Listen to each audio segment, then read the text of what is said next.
And this is Honorable John Mututho. Most of you know me, but just in case somebody has forgotten, I was intended the parliament, and you know who I intend the parliament. I salute you this morning. We are here because of the current very bad situation.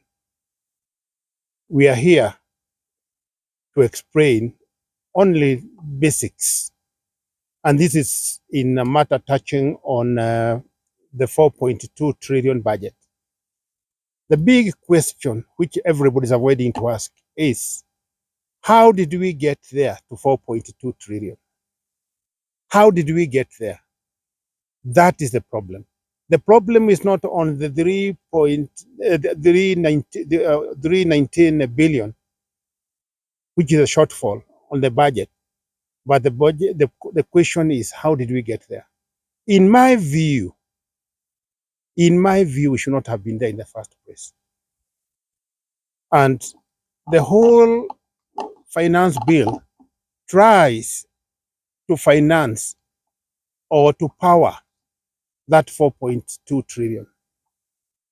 I want to say, without any hesitation, without any reservation, without any doubt in my mind, the 4.2 includes also budgeted corruption.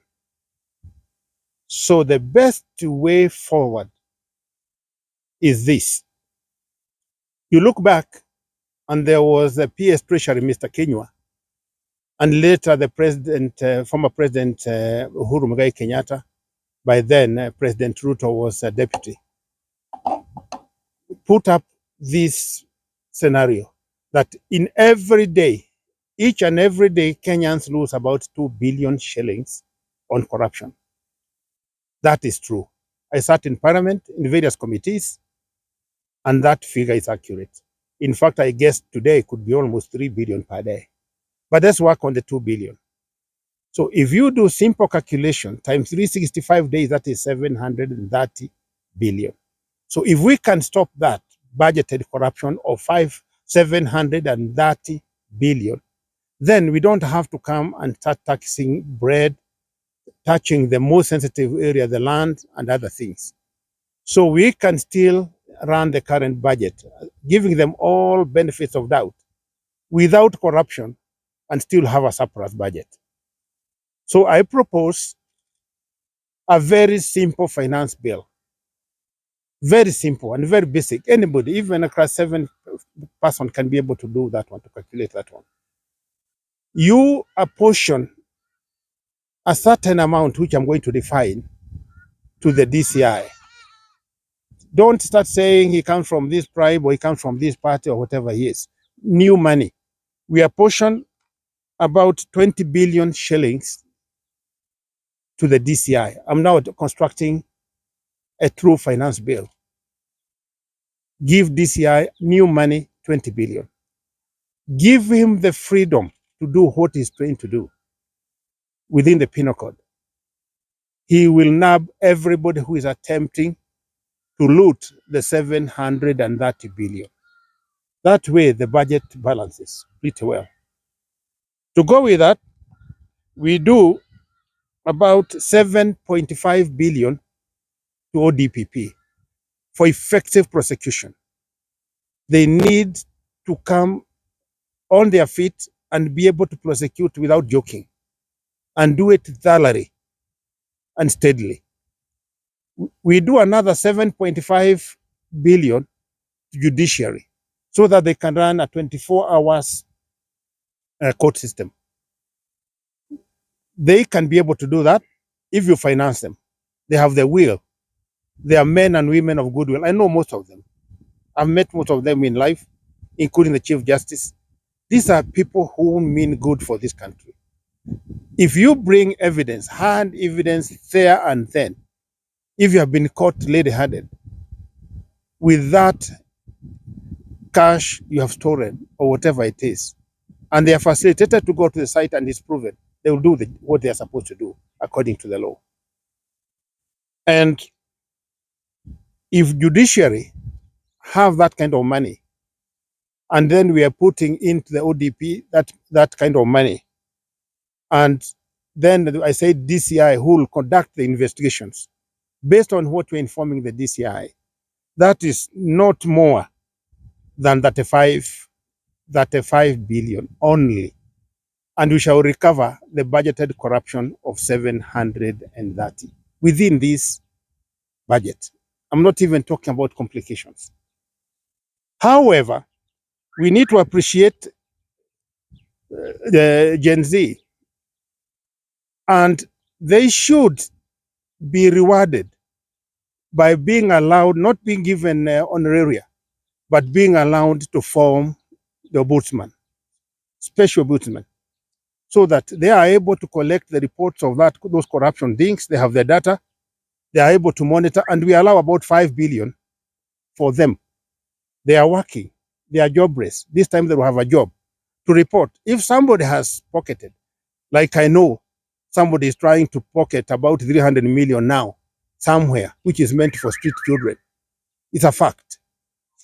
Such people should be able to follow, push the DCI, push the courts and everybody. So Gen Z will participate in building their own country, not our country, their own country. With that, you will have not only a balanced budget, a balanced finance bill, but everybody will be happy. I agree with the president that you should listen, and that is me. I'm offering you a sense of reason, a voice of reason. Mr. President, you have so many recruits in your front line. Please come forward yourself and follow that kind of thing. It's so easy. You'll have a bill of about 5 pages, nothing more. And you can call the parliament. That takes about an hour. I have been there. We have been there with you. You know it. And then we don't have this problem at all. Now, within 6 months, after we solve this problem, then we go back to the budget again. What was it? We were budgeting 4.2. Other than the budgeted corruption, what is it? What we would recommend is that within 6 months, we do what we call zero budgeting. That is within the norms of budget process in parliament. We go to every nyumba kumi and we start from there. What we cannot finance this year, we can always go to next financial year. We phase it out, say 3 times. That is allowed in budgeting process. To the best of my knowledge, the last attempt to do that was done in 1979. So what has happened? These people who have budgeted corruption have been using factorial kind of budgeting, so that if last year we had 1 trillion as corruption money, you add a certain factor on that, and this year it will be 1.3, 1.2. That's a fact. Tusiongee mengi kuhusu hiyo. And I have sat in that budget committee, I've done oversight. I know these things the way they are.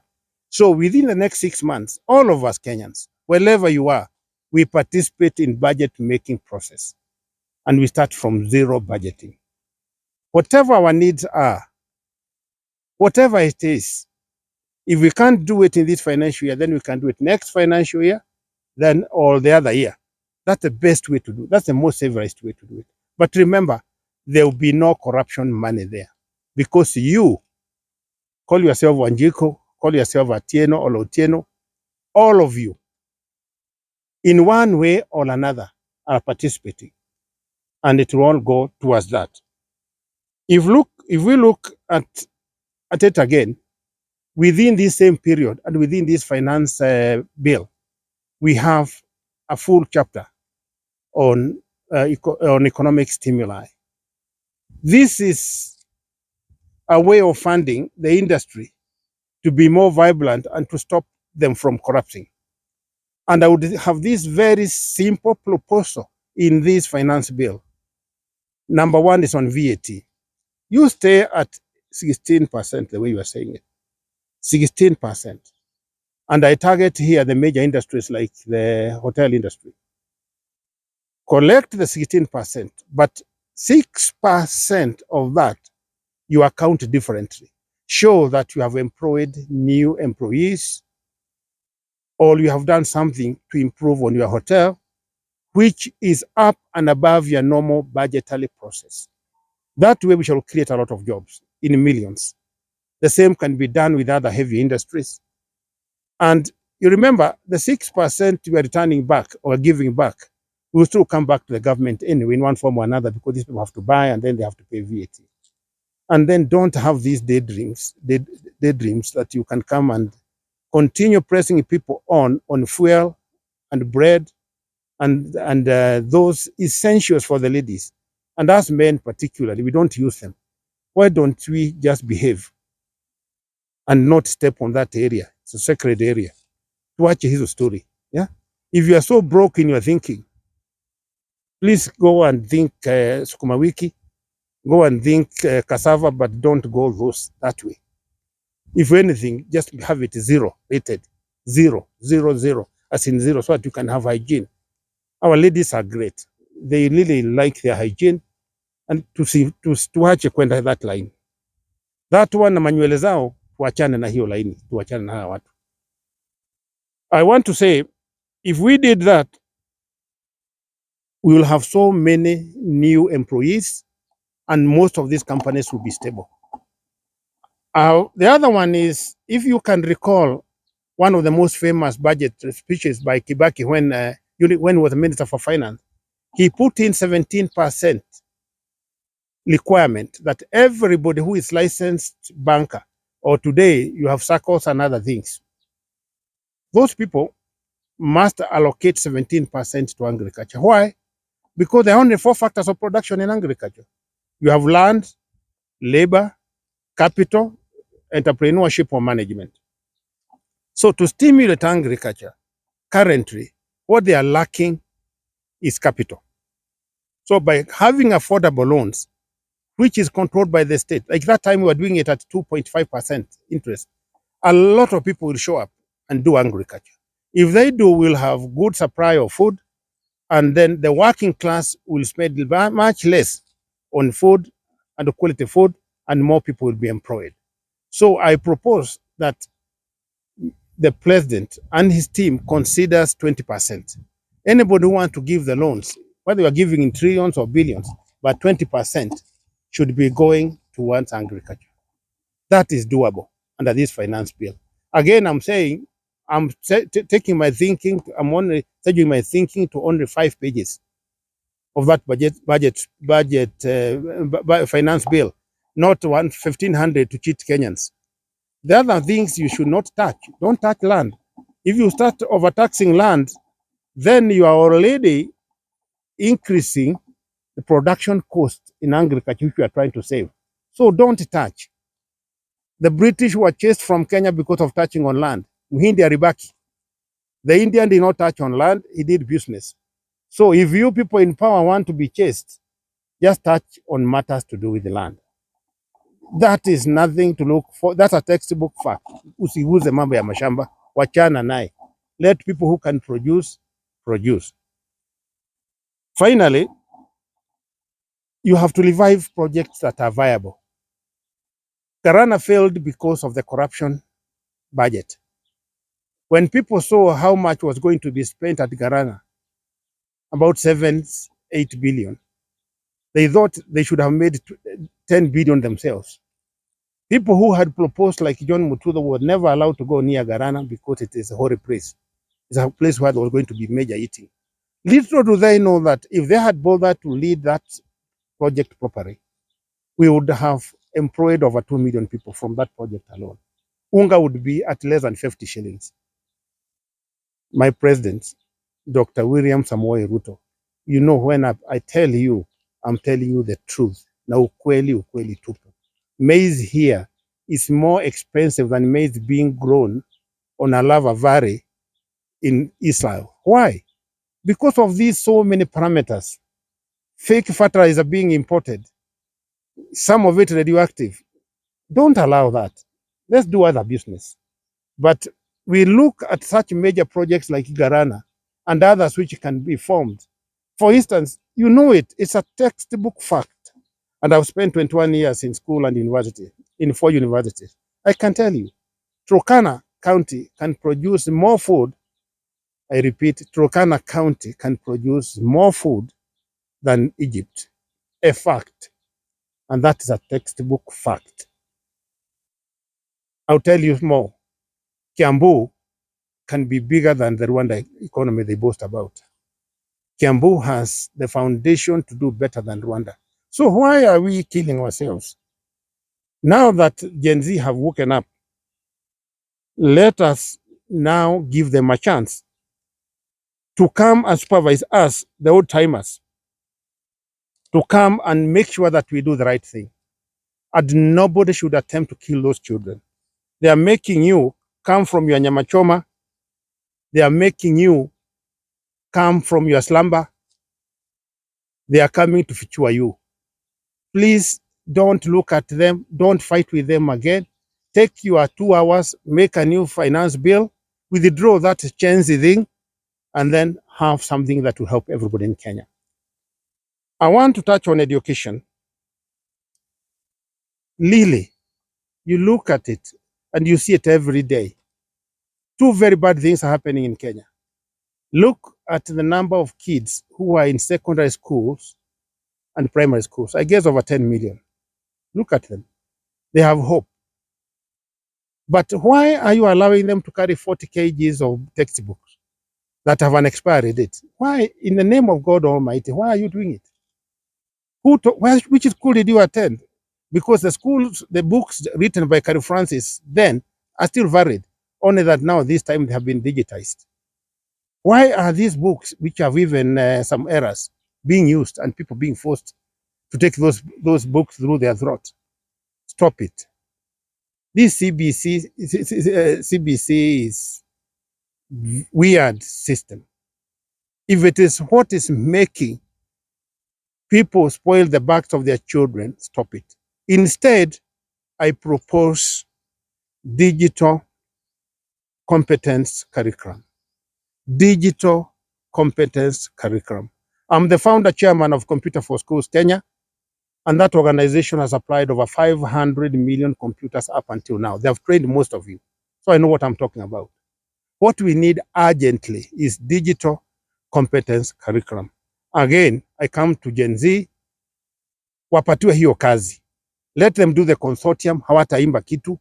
They do a curriculum that works, because I would like to see a situation where in about 12 months, nobody is calling textbooks or exercise books. We are all digital. We are all digital. And this is something you can't stop.